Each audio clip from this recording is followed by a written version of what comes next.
Olá pessoal, tudo bem? Quem está falando aqui é Tancredo Lins, do canal de Educação de Minas Gerais.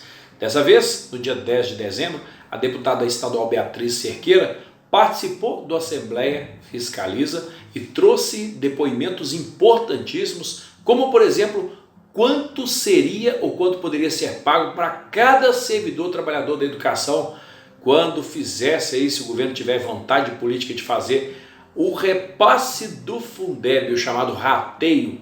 Sabe qual é o valor que a deputada citou nessa Assembleia?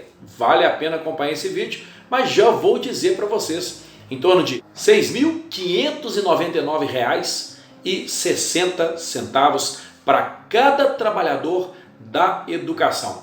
Também questionou a respeito do Memorando 87, esse que obriga os ASBs a pagar e ficar até 8 horas na escola para compensar aqueles dias em função da onda roxa. Segundo a deputada, é uma questão de humanidade, que tenham humanidade, que tenham empatia e que revoguem o memorando número 87. Falou também sobre a questão das férias prêmios, critérios para o pagamento que devem ser mais transparentes.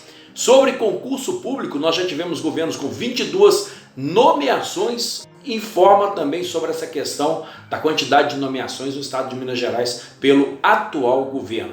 E também alertou em relação a mudanças no processo de contratação, convocação de servidores da educação, como, por exemplo, a questão do rateio, de um terço de férias, que poderá ser pago ao longo do ano e não como tradicionalmente acontece em Minas Gerais, sempre no mês de fevereiro. Todos os anos recebiam em fevereiro. Pessoal, vale a pena acompanhar esse vídeo até o final. Um recorte que o canal de Educação faz nesse momento com as principais falas da deputada Beatriz Cerqueira, da secretária de Estado de Planejamento e Gestão e também de todos os demais parlamentares que participaram dessa Assembleia Fiscaliza.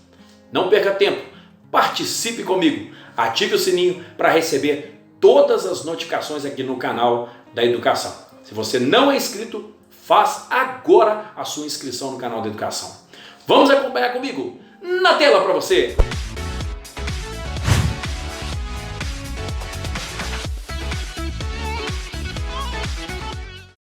Qual é a proposta de rateio dos recursos do Fundeb?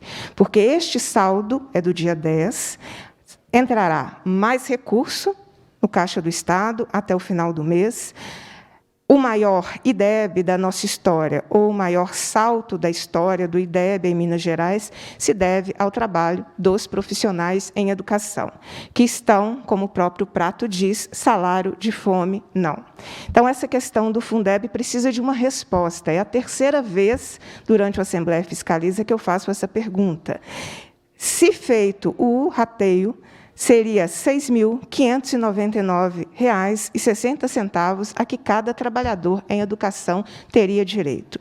Bom, eu vou tratar aqui, então, das entregas e resultados tanto da CEPLAG quanto das instituições vinculadas à Secretaria de Planejamento nesse ano de 2021. Pode passar, por favor? Aqui, inicialmente, um breve resumo de alguns dos principais pontos. Então, nós temos o retorno do pagamento do salário dos servidores ao 5º dia útil, que é uma questão muito importante para a gente, em termos da valorização dos servidores, assim como a regularização das férias-prêmio dos servidores inativos, o 13º salário, que esse ano volta a ser pago em dia, em parcela única, no próximo dia 15 de dezembro, a adoção de medidas necessárias no âmbito central e setorial, para viabilizar a continuidade de pagamento pelo novo banco contratado pelo Estado. Então, a partir de janeiro, a folha vai ser paga por meio de um novo banco. Um outro ponto importante, também já citado pela secretária Luísa Barreto, a questão das férias-prêmio, convertidas em espécie, que era um passivo de R$ 700 milhões, que atingia 25 mil servidores do nosso Estado. Já foi feito o pagamento da primeira parcela e nós temos o compromisso de quitar todo esse passivo, que desde 2004 não era pago, até o final de dezembro do ano que vem, 2022. Começando pela educação, Minas Gerais hoje alcança o maior IDEB da sua história, fruto de muito trabalho, de muita parceria do Governo do Estado, com a Secretaria de Educação, com todos os professores, com toda a comunidade escolar do nosso Estado, que trabalhando juntos e pensando nas nossas crianças, conseguimos superar e bater o recorde no índice do IDEB. Eu vou fazer vários questionamentos, considerando, né, que na metodologia as duas secretarias apresentaram conjuntamente. Vocês vejam qual é a melhor secretaria para responder. Primeiro questionamento, saldo do dia 10 do 12 de 2021. Saldo do Fundeb, positivo. Tem na conta do Governo do Estado R$1.470.814.283,20. A minha pergunta é qual é a proposta de rateio dos recursos do Fundeb? Porque este saldo é do dia 10, entrará mais recurso no Caixa do Estado até o final do mês. O maior IDEB da nossa história, ou o maior salto da história do IDEB em Minas Gerais, se deve ao trabalho dos profissionais em educação, que estão, como o próprio prato diz, salário de fome, não. Então, essa questão do Fundeb precisa de uma resposta. É a terceira vez, durante a Assembleia Fiscaliza, que eu faço essa pergunta. Se feito o rateio, seria R$ 6.599,60 a que cada trabalhador em educação teria direito. Se o governo optasse por reajustes que valorizam a carreira e o vencimento básico, seria possível já conceder o reajuste do piso salarial de 2019. E, considerando o total de recursos do Fundeb acumulado durante o governo Zema, seria possível ainda responder pelos reajustes de 7,64% e de 6,81% em relação ao piso salarial profissional nacional. Esta é a grande pergunta que os profissionais da educação fazem. Não adianta Twitter do governador dizendo que ano que vem vai pensar o que fazer com parte do recurso. O recurso é este ano. Então, esta é a minha primeira pergunta. Segunda pergunta. Memorando 87. Determina que Memorando 87 da Secretaria de Estado da Educação. Memorando 87 está impondo às senhoras, auxiliares de serviço, que ficam com a limpeza pesada. Alguém já trabalhou de faxina? Alguém aqui nesse auditório já trabalhou de faxina? Já trabalhou fazendo comida para centenas de pessoas? É esse o trabalho dos auxiliares de serviço da educação básica, que, durante a onda roxa, por óbvio, ficaram impedidas de irem na escola trabalhar. O governo Zema está impondo a reposição de 2 horas por dia, ou seja, impondo uma jornada de trabalho de 8 horas por dia às auxiliares de serviço, até fevereiro, março, é de uma crueldade. Eu já abordei isso aqui na Assembleia Fiscaliza, a gente não consegue ter resposta. O Sindiúti já fez o pedido. Qual é a justificativa para punir as auxiliares de serviço, porque o trabalho delas era braçal, não era remoto, impondo a elas, por quase 2 meses, jornada diária de 8 horas, que sequer o auxílio alimentação elas receberiam por aumentar essa jornada. É um pedido, reconsiderem, tenham empatia, tenham a humanidade necessária para parar de punir as auxiliares de serviço, revogando o Memorando 87. É a minha segunda questão. A minha terceira questão, tem situações, dentro da apresentação do governo do Estado, que precisam de maior transparência. Eu recebo todo dia questionamentos sobre os critérios para o pagamento de férias-prêmio. É preciso dar transparência, critérios, cronograma. As pessoas que têm dinheiro para receber do Estado têm o direito de saber quando receberão os recursos. Então, é uma demanda que eu recebo cotidianamente. Concurso público, nós que já tivemos 22 mil, eu estou falando rápido porque o meu tempo é super cronometrado aqui. Quem já teve 22 mil nomeações... Não seja injusta, deputada. Oi? Não seja injusta. Não entendi, desculpa. Não seja injusta. O tempo está sendo cronometrado, mas hora nenhuma pedimos para que parasse de falar. Pode prosseguir. Tá, bom... Nós já tivemos aqui em Minas Gerais 22 mil nomeações de concurso público por ano. Nós temos 2 decisões declarando a inconstitucionalidade de contratações temporárias. O número de contratações que o Estado faz hoje nunca nós conseguiremos chegar no patamar do Plano Estadual de Educação, do Plano Nacional de Educação, que prevê uma maioria de servidores efetivos. Servidor efetivo fortalece previdência própria, fortalece carreira. Então, essa é uma outra questão. Qual é o planejamento para cumprir a decisão do STF em relação ao concurso público? Finalizando, eu quero deixar um alerta. Nos foi prometido em 2020, quando nós votamos a nova legislação de contratação temporária aqui na Assembleia, que mudanças não seriam feitas. O governo do Estado vai promover mudanças significativas na vida dos trabalhadores em educação em relação a rateio de férias e um terço de férias constitucional. Todo ano os trabalhadores recebiam esses direitos em fevereiro. Não receberão. Isso, para quem recebe 15 mil, 25 mil reais, pode não fazer diferença nenhuma. Para quem recebe salário mínimo, receber o rateio e receber um terço de férias em fevereiro, faz muita diferença. Então, é mais um apelo também para que haja uma mudança no comportamento do governo. Nada do que eu estou dizendo aqui é novo, absolutamente sem o trocadilho, né? Mas tudo foi tratado em momentos anteriores do Assembleia Fiscaliza, que permanecem sem resposta. Eu respeito o posicionamento de cada colega parlamentar aqui, mas quando a gente blinda demais determinadas discussões, prejudica todo mundo.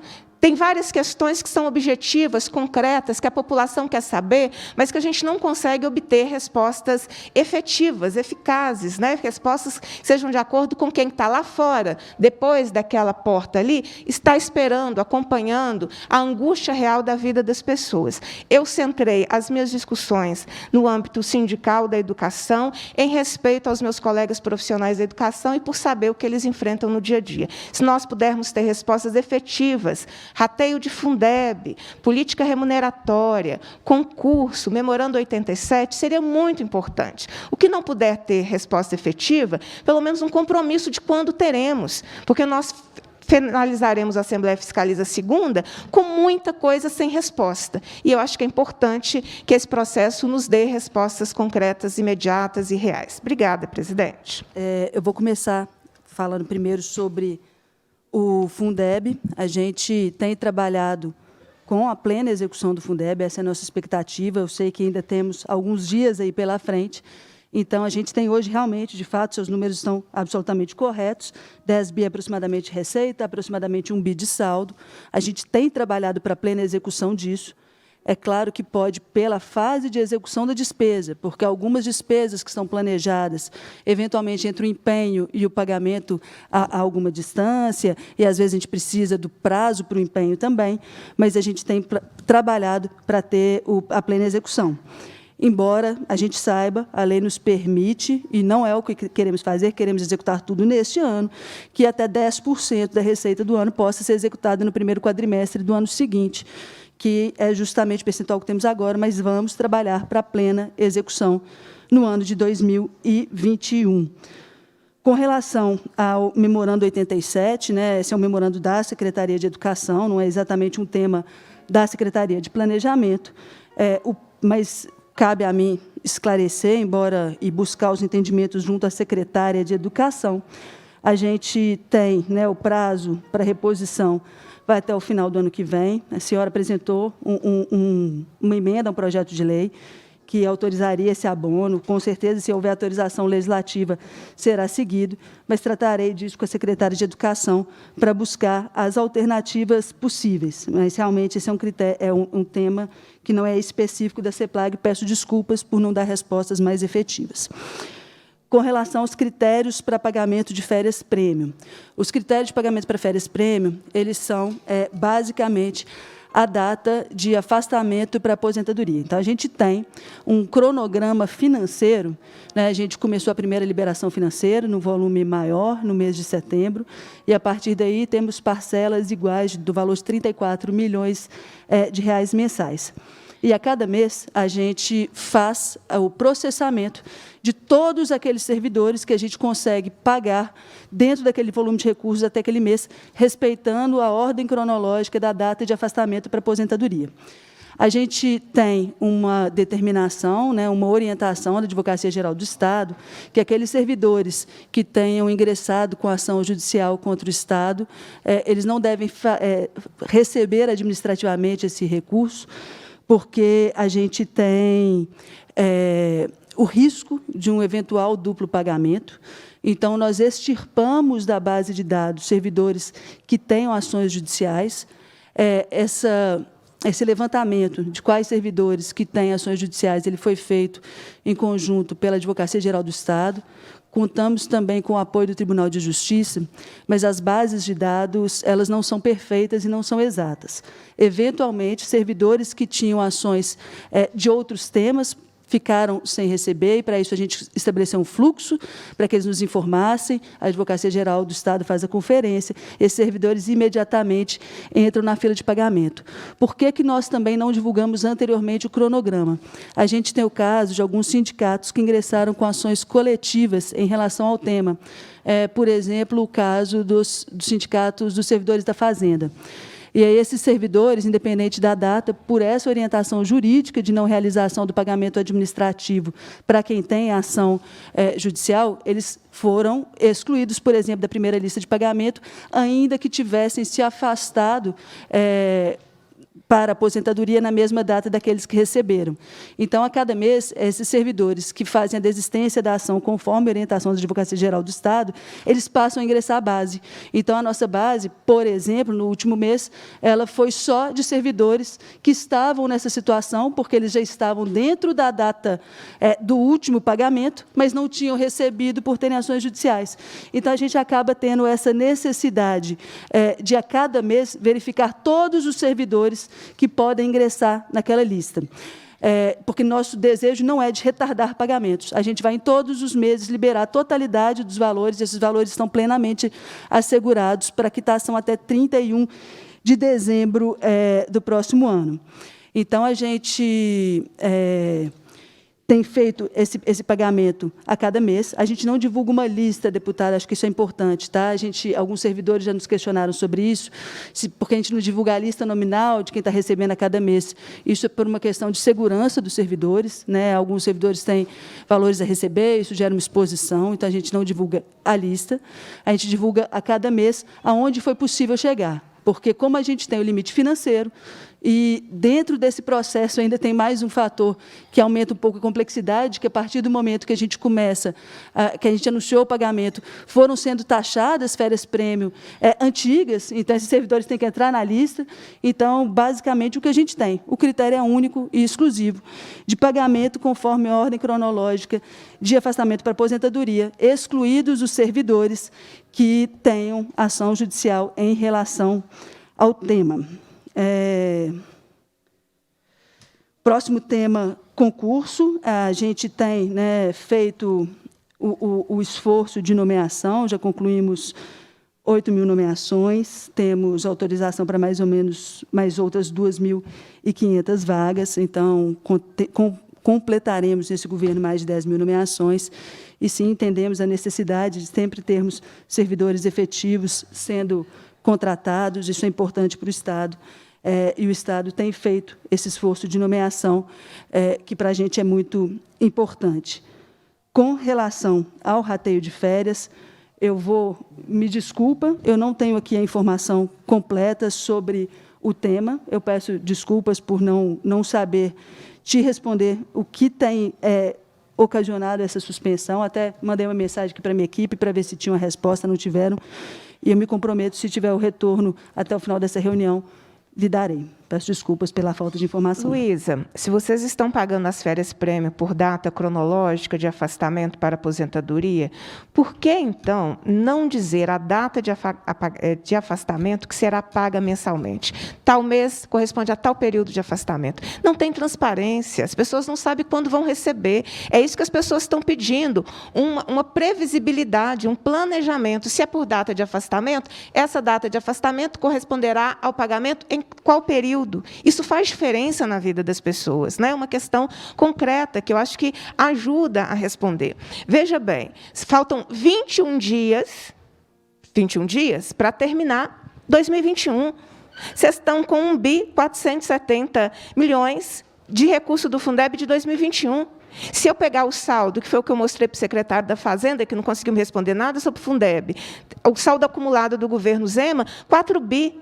Não dá para fazer execução de ou 4 bi, ou 1 bi e 400 milhões, em 21 dias. O que eu estou percebendo é que vocês estão correndo para cumprir os 25% e para empenhar recursos do Fundeb, para não fazer rateio, para não valorizar os profissionais da educação. Isso é cruel demais. 500 milhões para mãos dadas. O edital de iniciação científica na educação básica não tinha valores. Está sendo uma distribuição de valores sem o menor critério, porque são as denúncias que eu já recebi e que eu vou encaminhar a vocês e aos órgãos competentes. Então, quer dizer, recurso da educação tem. Eu não compreendo a ausência de uma política que pudesse remunerar, valorizar ou, no limite, o rateio dos recursos do Fundeb. Nesse momento, tem 1 bi 400 só de 2021. E vocês ainda receberão mais recursos ao longo do mês de dezembro de 2021. A questão das auxiliares, eu acho que é de uma crueldade que vocês estão fazendo. Vocês me perdoem a franqueza. Por que, que 2020 vocês abonaram? E 2021 elas têm que repor? Elas vão repor fazendo o quê na escola? Limpando o que elas já limparam nas 6 horas anteriores? Fazendo alimentação para quem? Se não vai ter menino na escola daqui a pouco, em dezembro, e não vai ter menino em janeiro? É de se colocar... Primeiro, a incoerência. Gustavo Valadares, você se lembra, quando nós discutimos o projeto de lei que originou na lei da contratação, no final de dezembro de 2020, e que foi acrescentado no texto da lei o abono do período de que não foi possível trabalhar na escola durante a pandemia. Era o óbvio que, em 2021, vocês repetissem o mesmo comportamento de abonar as situações em que não era possível ter teletrabalho. É de uma crueldade, de uma punição. As auxiliares de serviço, depois que elas trabalham 6 horas na escola, sabe o que elas fazem? Elas dão faxina por fora, porque o salário que elas recebem é menor do que o mínimo líquido. Elas vão ser cuidadora de idosos. Elas estão cuidando da família para que as outras pessoas do seu núcleo familiar possam trabalhar, possam fazer os bicos em função da questão do desemprego que existe. É de uma crueldade, porque eu não escuto nem assim. Vamos reavaliar. Vamos pensar. Sabe por que eu apresentei a emenda no projeto de lei que está pronto para o segundo turno? Porque eu não avançava negociações com vocês. Só por isso que eu apresentei a emenda, porque eu não tinha retorno. Qual é o sentido de vocês punirem as auxiliares de serviço, impondo a elas, daqui até janeiro, até fevereiro, uma reposição que não significa nada para vocês? Não vai alterar em nada a rotina da escola, vai trazer pessoas mais cansadas, mais desgastadas. Para que vocês estão fazendo isso com as auxiliares de serviço? Eu não compreendo. Não compreendo como que ninguém nos ajuda a tentar comover o governo do Estado a resolver essa situação. Eu perguntei para a secretária de Educação, mas a blindagem daqui no dia foi tão grande que ela respondeu o que quis e não respondeu o que não quis. Para mim, ela não respondeu nada do que eu perguntei para ela. Tudo bem, faz parte do jogo, mas tem questões que não são da disputa. Tem questões, vocês não querem fazer o recurso do Fundeb, vocês não querem fazer rateio, vocês querem empenhar com outras milhares de coisas. É a disputa do que vocês acham prioritário. Mas punir auxiliares de serviço a ponto de eu trazer esse tema para uma Assembleia Fiscaliza, percebe? Eu falei assim, é a minha última chance. Semana que vem é a nossa última semana de trabalho aqui na Assembleia. Qual é a minha chance de tentar reverter uma situação cruel, absurda, de impor aos auxiliares de serviço 8 horas diárias de trabalho, que são 2 horas a mais, para nada, para punir. Porque elas vão ficar dentro da escola, sendo que tudo que elas tinham para fazer nessas 2 horas a mais, elas já fizeram nas 6 horas anteriores. Eu vou terminar fazendo um apelo para que vocês verifiquem essa situação. Não faz sentido impor uma reposição, sendo que em 2020 foi abonado. Suspenda o memorando 87, e aí, de fato, quando o projeto de lei com a minha emenda for a plenário, a situação legal está resolvida. Mas suspenda agora, não faz o menor sentido a punição que vocês estão promovendo a essas auxiliares de serviço, que são peças fundamentais na escola, importantíssimas. São essas as minhas considerações, vou permanecer cobrando o rateio dos recursos do Fundeb. A gente precisa mudar essa lógica que o dinheiro da educação, no final do ano, é empenhado para tudo, de modo que não vá para onde precisa, que é a valorização dos profissionais de educação. Afinal, foi o maior salto de IDEB da história de Minas Gerais. Quem fez o salto do IDEB, parte dele está aqui, acompanhando a Assembleia Fiscaliza. Vamos valorizar a turma que faz o dia a dia da escola, fazendo o rateio dos recursos do Fundeb ou investindo nos reajustes necessários. Obrigada, presidente. Requerimento de autoria da deputada Beatriz Cerqueira. Deputada que subscreve requer que seja encaminhado ao secretário de Estado de Governo, Segov, pedido de providências para que seja promovida a revogação do memorando 87 da Secretaria de Estado da Educação. Requerimento também de autoria da deputada Beatriz Cerqueira, requer que seja encaminhado à Secretaria de Estado de Planejamento e Gestão pedido de providências para que seja promovido o pagamento do rateio dos recursos do Fundeb aos profissionais da educação da rede estadual ainda no exercício de 2021. De autoria da deputada Beatriz Cerqueira, requer que seja encaminhado à Secretaria de Estado de Planejamento e Gestão pedido de providências para que seja garantida a transparência e a publicidade no cronograma de pagamento de férias-prêmio aos servidores públicos do Estado de Minas Gerais. Também de autoria da deputada Beatriz Cerqueira, requer que seja encaminhado à Secretaria de Estado de Governo, Segov, pedido de providências para que seja elaborado e divulgado o cronograma para ampliação das nomeações e para novos concursos públicos para o grupo de carreiras da educação.